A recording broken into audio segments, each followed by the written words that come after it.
dua intisari. Intisari yang kedua ada dua sub ya kan, kejahatan yang bersumber dari outside, luar dari diri. Kejahatan yang bersumber dari inside, dalam diri sendiri. Kata kunci ini kalau dipegang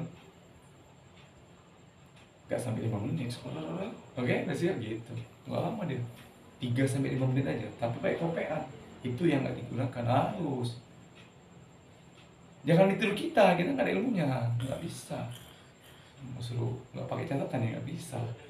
Bukan karena kita pintar, bukan pintar, karena gak ada ilmunya lah. Yang membimbing lah Sautin Olah Harpin, jadi gak bisa ditiru lah. Gimana cara ngambil ilmunya, gak bisa gitu. Kapan belajar ini? Nggak ada, nggak bisa dipelajari, itu nggak pelajaran. Ini nggak pelajaran. Ketika ditulis jadi pelajaran, maka harus dikopek. Dalam istilah pelajaran orang ujian harus dikopek, gitu. Maka sebenarnya ujian ngopek itu nggak apa-apa, asal kopeannya cuma kata kunci. Pak, saya ngopek Pak, boleh? Jangan gue tulis jelas ya, gue tulis semuanya itu, boleh. Kalau aku gurunya boleh. Mana kopeanmu? Ayo buat kopean semua, aku suruh pun. Tapi jangan tulis banyak ya. Langsung gue kasih nilai, nggak ada nilai. Kasih D atau E enggak. Tapi kalau nggak tulisannya boleh. Boleh ngopek itu sebenarnya. Tapi sok-sok paten nulisnya ini. Yang ngopek apa? Ngopek ada kunci. Gurunya nggak ngerti. Gimana ngopek ini? Adalah Pak. Karena dia kata kunci. Kata-kata aja. Kopeanku ini Pak. Oke, bagus. Pokoknya jangan yang nulisnya banyak. Itu nggak ngopek. Itu namanya ngopi, bukan ngopek. Baru bilang gitu, udah gila kau. Kau usah ujian, keluar kau. Aku suruh ngopek. Ngopek itu kata sikit-sikit. Tapi kalau ngopi ya enggak. Itu namanya menduplikat apa yang di buku. Enggak belajar dia. Tapi kalau dia ngopek, dia akan ingat teks tadi, kata kunci. Oh iya ini dia. Copy paste deh. Nah, itu boleh diterapkan ke murid-murid. Boleh kan ngopek? Ngopeknya pakai kata ya, jangan pakai kalimat. Nah itu suruh keluar, nggak boleh. Boleh, pintar dia nanti. Jadi nanti apa yang dia buat dalam kata kunci itu akan dia memorizekan, akan dia ingat, dia hayalkan. Kalau nggak baca nggak bisa ngayal, kan dia harus baca dulu. Nah ini dia, gitu cara belajarnya. Nggak apa-apa, suruh ngopek aja. Tapi ngopeknya harus kasih ke aku, ke guru kan. Sini, mana kopeknya? Nah ini banyak kali, nggak bisa. Nah boleh nih. Ngopeknya pun kita kasih cara buat kopean. Ini buat kopeannya. Nah, buat nanti teorinya kan. Misalkan A adalah gini. Kata kuncinya A aja ya. Yang adalahnya jangan buat. Nah, gitu. Ngopek deh. Iya Pak, iya. Udah suka hati kau. Pokoknya nggak boleh ada tulisan lengkap. Tulisan lengkapnya nggak ada nilai kau, 0. Gitu ngasih kopean sama dengan mahasiswa boleh. Kalian boleh ngopek, tapi kopeknya kasih sama aku dulu. Kalau aku sohih kan, men. Tapi kalau enggak, D semuanya. Oh iya Pak, gimana ngopeknya? Ajarin lah Pak, gini cara ngopeknya. Dia kasih tahu. Ya kayak ini yang dia kasih tahu ini. Oke, kita lanjut ya. Iya. Itulah intisarinya ada 2. Intisari keduanya dikembangin. Syar inside, syar outside. Oke. Baru masuk penjelasan ke masing-masing surah. Baik, dalam surah An-Nas ada 1, 2, 3, 4, 5, 6 6 kan? Yang ini 5. Kita masuk dulu ke keseluruhan keutuhan dari surah. Ini adalah 6. Bersesuaian dengan rukun iman. Ini kisah akhirat. Nabi Adam itu makhluk akhirat satu-satunya yang Allah turunkan ke bumi. Ini lambang akhirat, lambang iman ini. 6. Ya, 1 ini. Itu poin 1. Surah An-Nas ada 6. Inilah melambangkan keimanan. Kenapa anak-anak? Karena ini kisah akhirat. Kisah Nabi Adam loh ini. Tuh, kopean 1. Jumlahnya 6 itu rukun iman kan. Cocok logi. Ngapa kita takut lagi cocok logi. Oke. Itu poin 1. Ada 6, ada rukun iman. Poin 2-nya, di 3 ayat pertama dari surah An-Nas, ini menceritakan basic manusia, dasarnya manusia. Di dalam diri manusia ada apa yang di atas? Ilahiyah. Ini ilahiyah.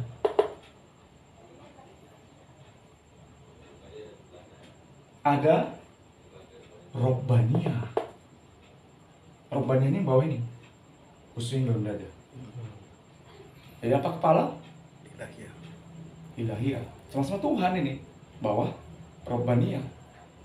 Ini kan nafs ini, disebut nafs.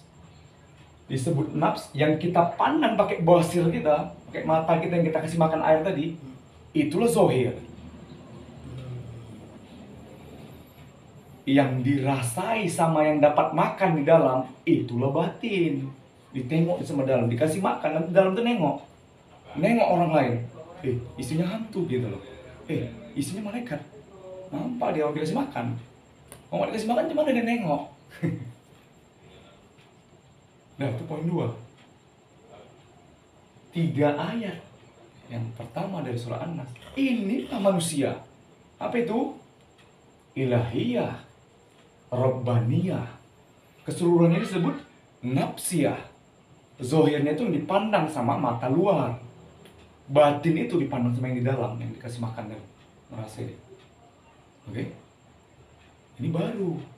Kalau nggak dicatat nanti pas kita nanti mau uji ini, nggak sama dia. Ketiga ayat dari 3 ayat yang surah An-Nas. bukan ayat ketiga dari surah An-Nas, bukan. Enggak, 3 ayat, 1, 2, 3. Yang mau catat kan dulu. Minum ini. Jangan ditiru kita nggak ada nggak bisa ditiru Pak Ayan. Maka dari sisi ilahiyah dan robbaniyah itu disebut nafsiyah. Ini semua nafsiyah, nafs itu artinya diri, Pak. Oh. Bahasa Indonesia diri. Oh iya, iya. Bahasa umumnya nas, manusia. Ketika dia mengindividu menjadi individu disebut nafs. Kita ini nafs semua nih. Nas ini sebutan manusia secara umum. Manusia pertama adalah Nabi Adam alaihissalam. Ini kita ceritain Adam nih. Iya, iya, iya. Si Adam yang dari akhirat menuju dunia. Ke kiri kan? Iya. Ketika dia menuju dunia, udah dilengkapi sama pasangan tadi si Hawa. Dunia balik lagi ke akhirat mati. Gitu ya. Ingat urutan tadi? Maka wajib pakai kopean, kalau nggak bisa. Nanti kalau udah pakai kopean 5-7 kali pakai kopean, baru kopeannya nggak pakai. Gitu dia rumusnya. Kalau nggak pakai kopean nggak bisa, nggak mahir kita. 5-7 kali pakai kopean, habis itu udah nggak pakai kopean. Udah ngerti kita, udah dapat dia semuanya. Nanti kita akan mengulang kaji ini lagi di kesempatan yang berikutnya karena pelajaran kita banyak. Nah, cuma kopean itu wajib. Ingat bahwa nanti kalau ada menyampaikan di sini wajib ada kopean, nggak bisa. Terlalu meluas nih. Gitu. Ya tadi seperti yang sudah dipraktekkan dari meluas, nggak ada kopean. Oke, dari catat. Oke. Itulah penjelasan pertama tentang surah An-Nas, bahwa 3 surah pertama 1, 2, 3 3 ayat pertama, ayat 1, 2, dan 3 itulah menceritakan dasar manusia, basicnya manusia. Manusia itu semua punya, tidak ada yang tidak punya. Mau dia kafir, dia punya, nggak peduli. Mau dia Fir'aun pun nggak peduli, ada dia tetap. Bukan harus wali, nabi, rasul, enggak. Semua manusia nggak ada kecualinya punya unsur ini. Unsur ilahiyah nih, kepala kita. Unsur robbaniyah nih, badan ke bawah.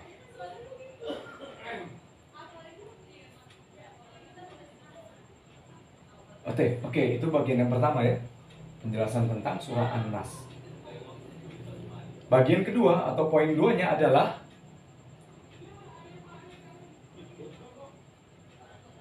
syar atau kejahatan yang ada pada sisi Nabi Adam alaihissalam atau sisi manusia, karena yang disebut manusia pertama kan Adam bukan Hawa kan. Syar yang ada pada diri manusia bersumber dari luar diri langsung iblis yang memerintahkan. Baik iblis langsung lakukan, itu ditujukan kepada nabi, rasul, dan wali, atau iblis memberikan perintahnya atau estafet kerjanya kepada anggota-anggotanya. Maka kejahatan yang ada pada manusia pertama terjadi atau pertama dilaksanakan oleh iblis atau anggotanya. Itu poin 2. Tadi poin 1, bahwa setiap manusia secara umum ada 3 hal ini dalam dirinya. Poin 2, kejahatan yang ada pada manusia secara umum itu bersumber dari luar dirinya, langsung iblis atau anggota-anggotanya. Itu poin 2. Oke?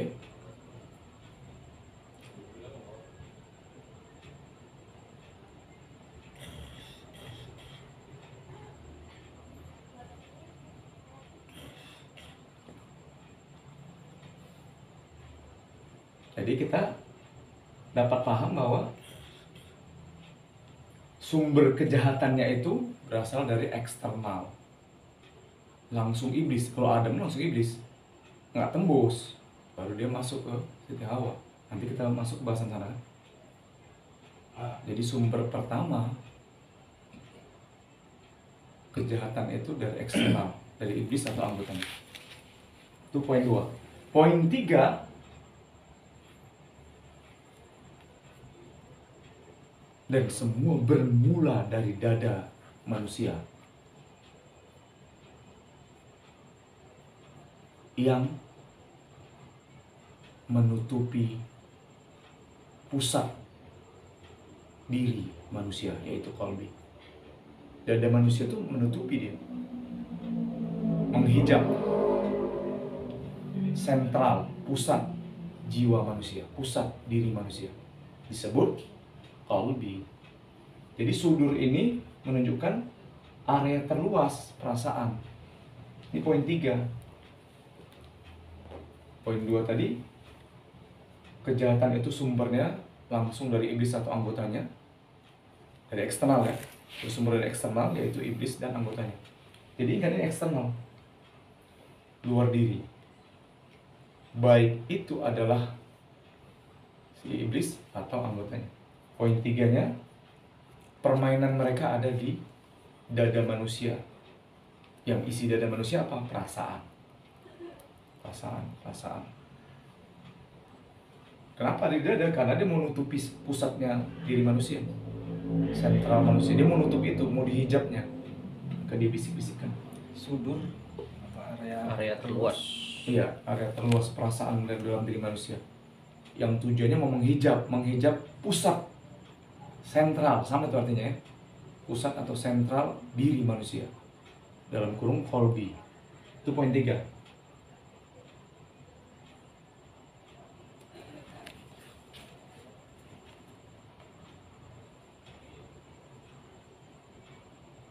Poin terakhir, poin 4, minal jinnati wan nas. Nah, poin keempat ini adalah ketika seorang manusia, kita bilanglah Adam, atau manusia secara umum boleh, kalau nggak bertemu sama Malikin Nas, kalau Nabi Adam, dia nggak bisa kan menjumpai, karena dia juga Malikin Nasnya. Jadi setiap manusia yang nggak ketemu sama Malikin Nas, maka isi dirinya adalah jin dan manusia. Jadi kalau nggak ketemu sama Malikin Nas, poin yang keempat, maka isi manusia itu adalah jin, rasa, nas, akal. Itu isi diri manusia. Jin, perasaan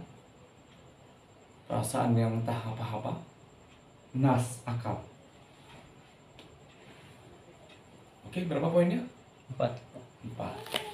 Maka surah An-Nas ada 4 poin. Kalau pakai kopean pasti singkat jelaskannya, nggak melebar-lebar, ngomong kemana-mana ya kan. Oke, sebelum kita lanjut ke bahasan surah kedua Siti Hawa, ada yang mau ditanya?